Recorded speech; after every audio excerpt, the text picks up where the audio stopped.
Around the world, Royal Caribbean International is renowned for delivering memorable vacations aboard the most innovative cruise ships. For more than 50 years, these architectural marvels have been designed with thrilling guest experiences, industry firsts, and the latest technology. From surf and skydiving simulators to robot bartenders and sustainable efficiencies. But before guests can make memories on board, these revolutionary ships must be thoughtfully designed, built, and then safely delivered to the open sea. For that, Royal Caribbean partners with expert shipbuilders like Meyer Werft, one of the largest and leading shipyards.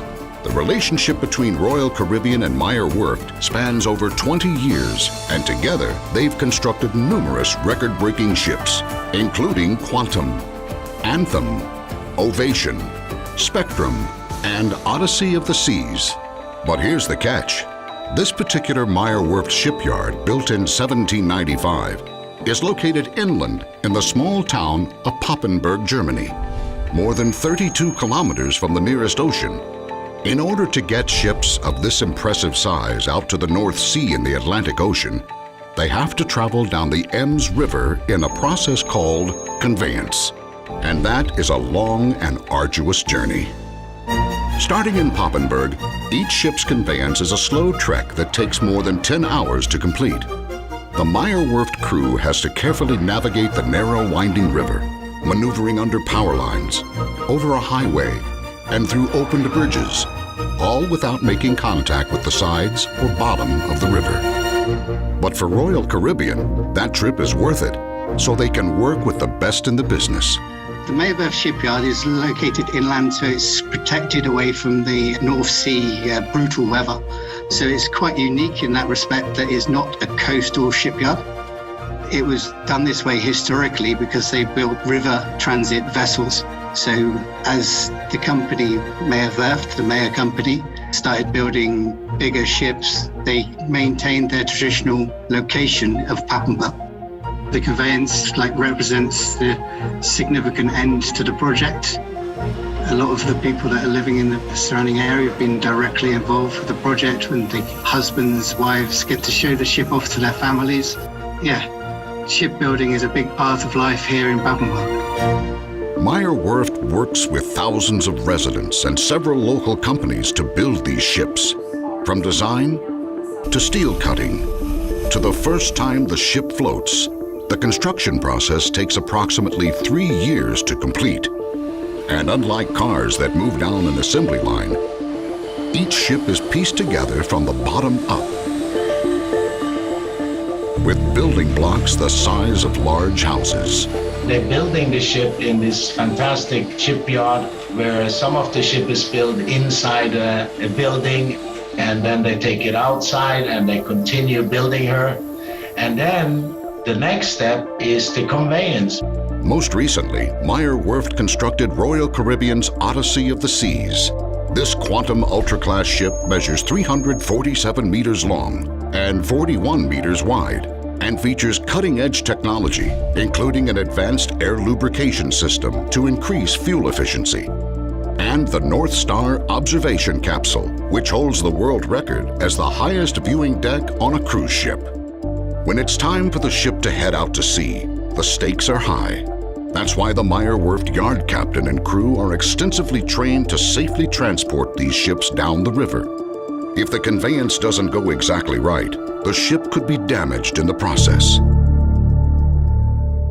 But every conveyance is also a celebration. Over the course of the ship's construction, residents from across the region become invested in her success. So when she finally leaves the shipyard, thousands of people come out to celebrate her journey to the ocean. It's a very emotional moment for the people of Papenburg and for everyone who's employed at Meyer Werft, who have been building this ship from just the steel. And it is just a wonderful moment. It's really when the ship now will proceed out to her element, the sea, the ocean. And it's a farewell with the town of Papenburg. And it also is the first time we really see the ship moving. There's a pride amongst the people who participate and everybody in the region. You can feel it. And if you're on the ship and you look out and all the people are waving at you and they're taking pictures and it's like you feel proud to be part of that. And you can only imagine how the local population, and I speak German, so I got to talk to many of them. They are immensely proud. But the challenging part is only just beginning. Before these mechanical marvels can sail the world, they have to first surmount the close calls and tight turns along the way. The first challenge is the Papenburg lock. This lock is a type of sea gate used to regulate the water level in the shipyard's basin. But because of the ship's size, there is almost no clearance, and definitely no room for error. For Royal Caribbean International, our first ship in Papenburg was in 2001, the Radiance of the Seas. And she's around 90,000 tons. Compare this with the 170,000 tons now we have for Odyssey of the Seas. She's wider, she's deeper, she's higher. So the margins have really gone away. The passage through the lock is so narrow, and there is only few tenths of centimeters available, and we want to go alongside these rollers out from the lock in order to make the passage safe. After the passage from the Papenburg lock, we are then, of course, heading towards the ocean. The teamwork that was done to move the ship is second to none. I mean, I never seen anything like it, but I was a guest at Captain Wolfgang's bridge. It's not my bridge yet. Just fascinating to see them maneuver the ship through those tight passages. Just fantastic. They kept the ship so accurate in the channel. You have very little water below the keel. The clearance below the ship is 3 feet plus minus 1.5 feet both ways, something like that. And up in the air, there is power lines that crosses the Ems River, 2 places, and you have clearance of 2 to 3 meters. To be able to get that, we have retractable funnels, so they get taken down 2 meters. A lot of things had to be correct. All of these factors mean that the conveyance is a slow and careful process. To maneuver the ship around the winding river, she is actually guided by large tugboats. They use this method to ensure that the ship stays centered in the deepest part of the river, making precise adjustments along the way. We have tugboats connected, one on each end of the ship. On the stern part, tugboat of 9,000 horsepower. The same size tugboat in the forward end. And these are basically the biggest tugboats in Germany and amongst the biggest in the industry.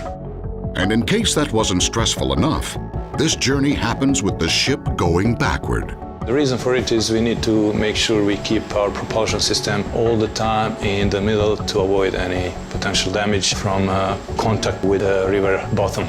And this is why we are backing out, and that's how we control the stern part of the ship. The steering is maintained by the azipods and the bow thrusters working in combination with the tugs. So this is where the central command on the bridge dictates what command they need. So the azipods full 360-degree rotating propulsion and steering devices combined. On top of all that, weather plays a key role in how smooth this journey is. So the Meyer-Werft crew needs to make sure that their timing is perfect, with proper conditions that only happen twice a year, once in the spring and once in the fall. The time is set because everything depends on the moon and on the tidal conditions, so there's a lot of preparation needed. We always try to arrange the conveyance just in front of spring high water. Just to explain, that means full moon and the highest water condition inside the river. And that's what our general planning is around. Nevertheless, we cannot exceed some wind speed limits. And of course, some wind directions we cannot manage, because here in this area we have the problem with strong easterly winds. We can't have too much wind because of the air draft of the vessel is very big, and we need to make sure that it's stable during the transit. And the water content within the river needs to obviously be enough to keep the ship buoyant. Coming down the river is really a balance act. We'd like to take everything on board the ship at that time, but it's simply not possible because the draft of the ship needs to be less than the depth of the river. So, for a ship like Odyssey of the Seas, between the hull of the ship and the riverbed, it's probably 30 centimeters, a foot in certain areas. So we cannot put too much on, which makes the ship heavier, because then the ship is deeper in the water. So we have to account for literally every kilogram of supplies we bring on board the ship, so that the yard can calculate the total weight of the ship and make sure we don't get stuck anywhere. The crew also has to plan for man-made obstacles along the way. If the looming power lines weren't enough, there are bridges spanning the river that are too low for ships like Royal Caribbean's. Fortunately, there are ways to move those bridges and other hurdles out of the way. And as we pass through, we're passing railway bridges like the Friesen Bridge in Vienna. We pass a road bridge, the Jansbergers Bridge in Leer. They have to remove a road section, so they close oncoming traffic. Then we pass over the A31 Autobahn, which is the Ems tunnel, so we go over the Autobahn. After many long hours, the ship finally closes in on the ocean. With only the final lock separating her from the North Sea and her first stop, Eemshaven in the Netherlands. There, the ship will stock up on fuel and provisions before her sea trials. The Conveyance is really, that's where the life of the ship begins. Because before it's a building site, the various pieces have been assembled, they have been outfitted. But now for the Conveyance, suddenly there's life on board. The ship is actually moving. And the Conveyance is all about taking the ship from where it was built in Papenburg to Eemshaven, so that the ship actually can taste seawater. And most importantly, that's needed because we need to test the ship.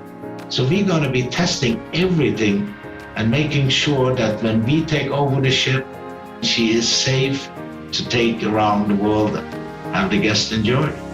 Every successful conveyance is a major accomplishment. But those first 32 kilometers are just the beginning. The end of each conveyance marks the birth of a new ship and the start of a lifetime of adventure. So I was thinking about, I'm going to be captain on this beautiful ship. And I can say I was there taking her down Ems River, and hopefully I managed to stay on her as the captain for many years to come. And of course it's emotional. And you feel proud of the whole team that have made this possible.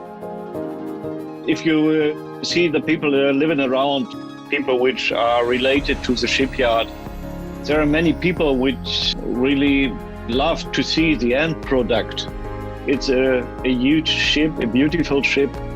For Odyssey of the Seas specifically, she will be the first of her kind to call Israel her home for the summer, and then the United States come the fall, to bring memorable vacations to life for Royal Caribbean guests from all over the world. And after the journey they just went through, the rest is smooth sailing.